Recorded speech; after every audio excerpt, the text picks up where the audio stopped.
Wellness tips sa Health Check Plus. Katawan, kagandahan, kagalingan, ating alagaan. Dito lang yan sa Wellness tips sa Health Check Plus.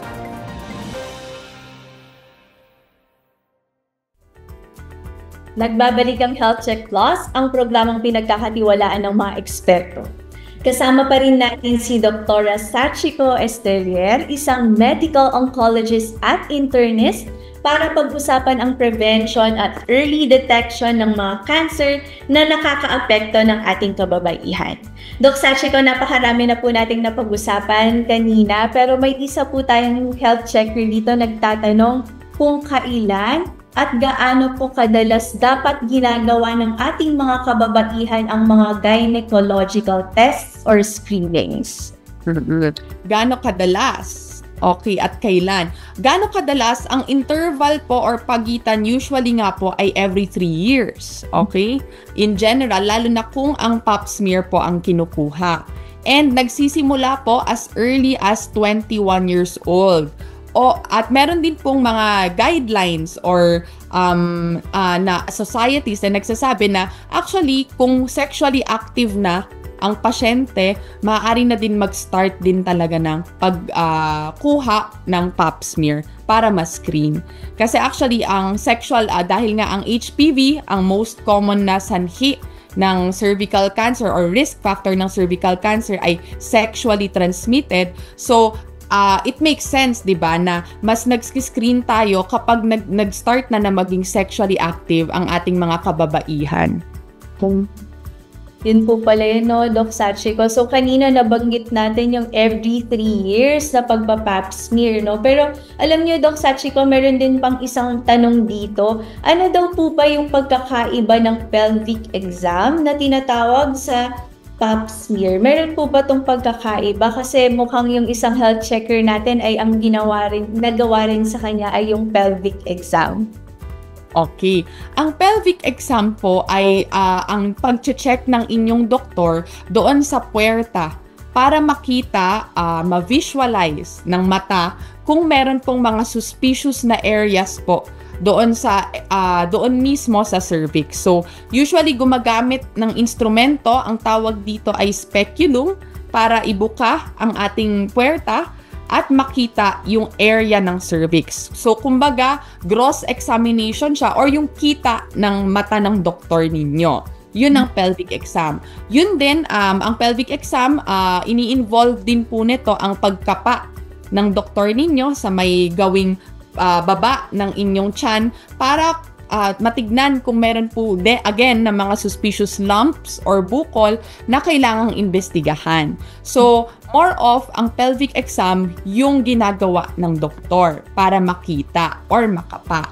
Ang pap smear actually ay ginagawa during a pelvic exam. Specifically kapag po nilagay yung speculum, yung pangbuka ng puwerta, may kita na po yung cervix, di ba? So, meron pong brush.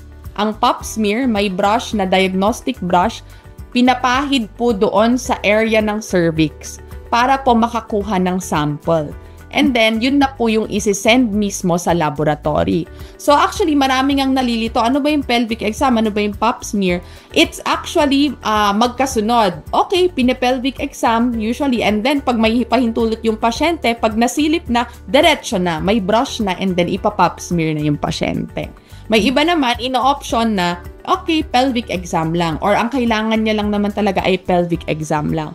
But then, again, di ba, recommended, starting age 21 years, sexually active, magpa-pap smear na. Diretsuhin na. Para sure. Yon. Sabay na pala yung ginagawa, Doc Sachiko, no? So, pwede magkasunod itong ginagawa, yung pelvic exam at pap smear. Yan. Mas naintindihan na po natin, mga health checkers, no, kung ano yung pelvic exam na yan at yung tinatawag natin pap smear. Doc Sachiko, alam nyo, meron pa po tayong isang health checker naman mula sa Makati. Nais niyang malaman kung mayroon daw po bang kasalukuyang gamot laban sa cervical cancer. Okay. Kung gamutan lang din ang pag-uusapan sa isang health checker, halimbawa na na-diagnose na ng cervical cancer, ano na yung mga treatment options or gamutan na maaaring ma-offer sa kanya. Depende po iyon, no? Unang-una, kapag nakapag-consulta na kayo sa iyong gynae oncologist or medical oncologist, unang-una i-stage muna yung bukol. Diba? Alam natin sa mga cancer, may mga stage 1, 2, 3, 4. 4 ang pinakamalala dahil kalat siya sa ibang parte ng katawan. 1 ang pinakasimple dahil nandun lang siya sa specific na parte ng katawan. And bawat stage po, iba-iba yung treatment options po. Pero, in general, ano yung maaaring ma-offer na treatment options para sa ating mga health checkers na may cervical cancer? 3 sila. Una, kung maliit-liit at kayang tanggalin, tanggal o operahan, surgery. Okay? Pangalawa, maaari din pong option ang radiation. Ito ay usually nire-recommenda sa mga malalaki ng bukol na hindi kayang basta-basta itanggalin by surgery. So, maaari po yon, radiation. And pangatlo po, ang chemotherapy. Ang chemotherapy, per stage, iba-iba yung bisa niya or iba-iba yung dahilan kung bakit ibibigay siya. Minsan, sa earlier stages, binibigay siya kasabay ang radiation para mas tumagos yung radiation doon sa bukol. May mga sitwasyon naman na kung kalat na talaga yung bukol, halimbawa stage 4 na cervical cancer kumalat sa lungs, chemotherapy ang recommendation para ma-address, matira yung mismong bukol sa cervix and yung pagkalat niya sa ibang parte ng katawan. So, ito po ay very case-to-case basis. So, alam ko maraming mga health checkers malamang na parang naririnig sa ganito, rinig sa ganito. Bakit iba yung ginawa sa kanya? Bakit iba yung ginawa sa kanya? Pareho naman silang may cervical cancer. Ito po ay binibigay ng inyong mga oncologist ang best course of treatment at usually pinag-uusapan ng iba't ibang doktor na involved sa inyong care. Kaya importanteng wag lang rinig-rinig na ay ganito lang dapat or ganito lang dapat. Dapat magpakonsulta para maplano yung pagkakasunod-sunod ng treatment ninyo.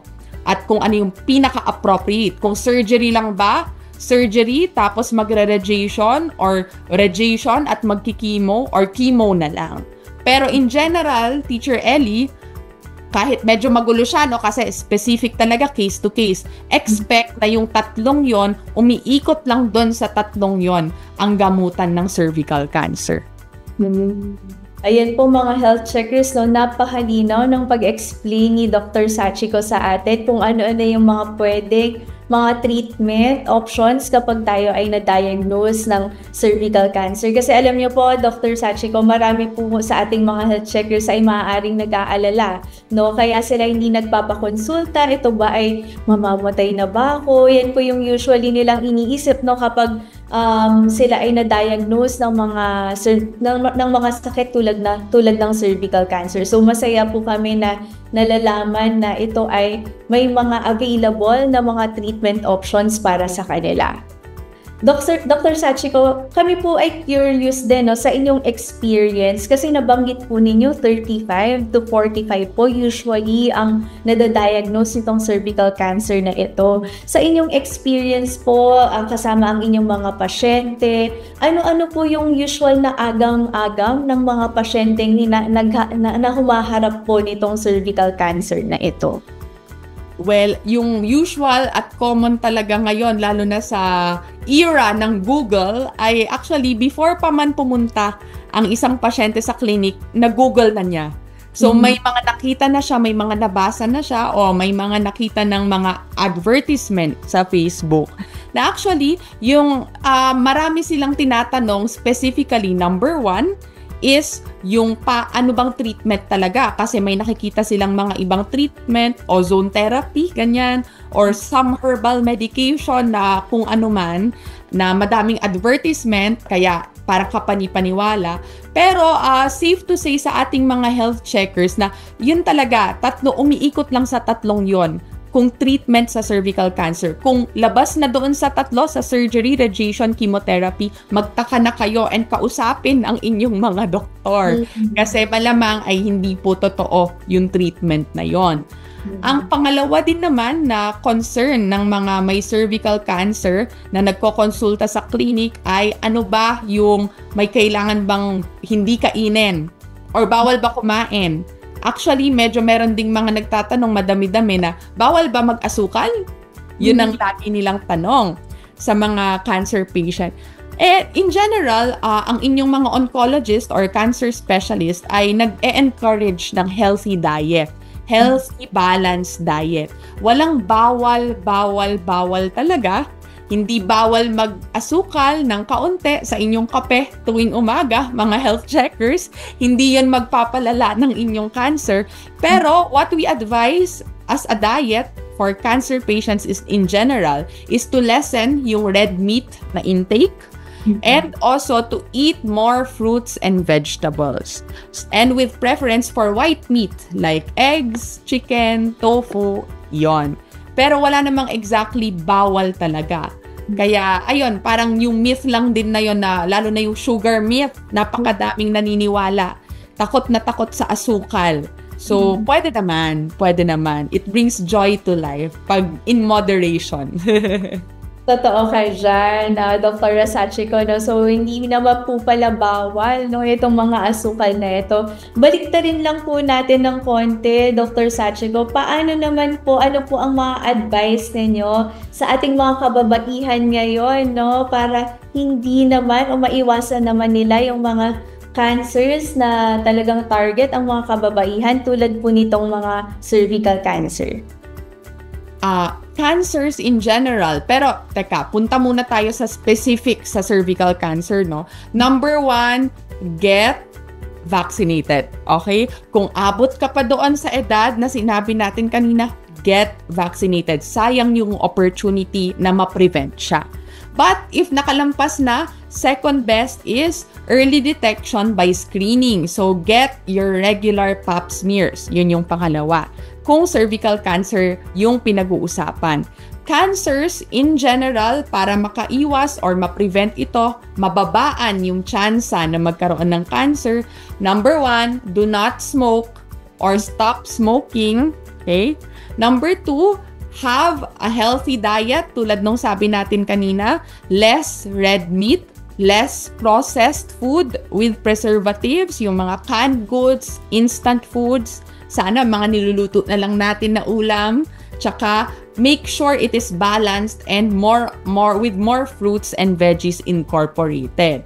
Pangatlo naman, dahil ang obesity ay isang risk factor din sa napakadaming cancer, ay pagkakaroon ng regular exercise regimen. Alam ko mahirap, pero we encourage an active lifestyle. Set aside time at least 3 times, 3 beses kada linggo, na 30 minutes lang, 3 beses kada linggo, na meron kayong activity kahit light lang. Yon. So, together with the healthy diet and exercise, hopefully wala nang maging obese na health checker natin. And it makes an impact sa pag-prevent ng pagkakaroon ng cancer. So, ayun, in general, yun yung mga tips natin para sa cervical cancer mismo and doon sa pagkakaroon in general ng cancers. Napakaganda ng inyong tips, Dr. Sachiko, dahil ito ay very doable, no, and practical para sa ating mga health checkers. Dr. Sachiko, napakabilis po ng ating oras. So ano po ang inyong huling mensahe para po sa ating mga health checkers ngayong Women's Month? Huling mensahe sa ating mga health checkers. Nako, na-emphasize ko na, Teacher Ellie, pero uulit-ulitin ko dahil sayang ang opportunity. Cervical cancer awareness, so dapat get vaccinated. Again, i-review lang natin, no?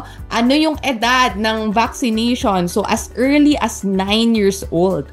And as late as 26 years old, may benepisyo pa din na magkaroon or kumuha ng HPV vaccine. Number 2, get screened. Okay? So, get screened starting 21 years old. Pap smear every 3 years until 65. Okay? So, kahit yun lang yung matandaan ng ating health checkers. And lastly, ang gusto kong i-emphasize sa ating mga health checkers ay prevention And early detection is very important for cancer treatment. So kung may sintomas na kayo or nandun na kayo sa edad to get screened, to get vaccinated, gawin na. Kasi mas maganda na malaman ng mas maaga dahil actually, Teacher Ellie, ang early stage na cervical cancer, 95% kayang gamutin. Okay? Very good. Pero kung kumalat na siya, naging stage 4 na, very low na yung ine-expect natin na good outcome from the treatment. So, pababa siya ng pababa habang pataas yung stage. Pero yung mga stage 1, very good. Basta makuha nila yung kailangan na treatment, hindi siya death sentence kung na-diagnose ng cervical cancer. So, wag matakot. Magpabakuna, magpa-check. Okay? Napakaganda ng advice ni Dr. Sachiko sa ating mga health checkers, no? Magpa-vaccinate at magpa-check, magpa-screen for early detection din. Yan. So maraming salamat po muli, Dr. Sachiko Solis Estrelier. Thank you po. Salamat, Teacher Ellie. Napakaganda ng ating discussion and I hope maraming napulot ang ating mga tagapakinig, ang ating mga health checkers and ma-share nila ito sa mga kakilala nilang kababaihan. Totoo po yan, Dr. Sachiko, no? At yan, napakinggan natin ang kwentuhang nakasentro sa ating mga kababaihan ngayong Women's Month. Ngayong 2025 mga health checkers, tayo ay maging mapanuri. Mahalaga ang wastong impormasyon ukol sa kalusugan natin. Laging isipin na ang wasto at tamang impormasyong pangkalusugan ay check na check. Tandaan, ating pangalagaan ng ating kalusugan sapagkat ang kalusugan ay ating kayamanan. At huwag kalimutan batiin araw-araw ang ating minamahal. Be kind, be safe, and stay healthy. Ako po si Teacher Ellie Campos Banayat, dito sa programang pinagkakatiwalaan ng mga eksperto, ang Health Check Plus sa DZRH. Check na check! Wellness tips sa Health Check Plus. Katawan, kagandahan, kagalingan, ating alagaan. Dito lang yan sa Wellness tips sa Health Check Plus.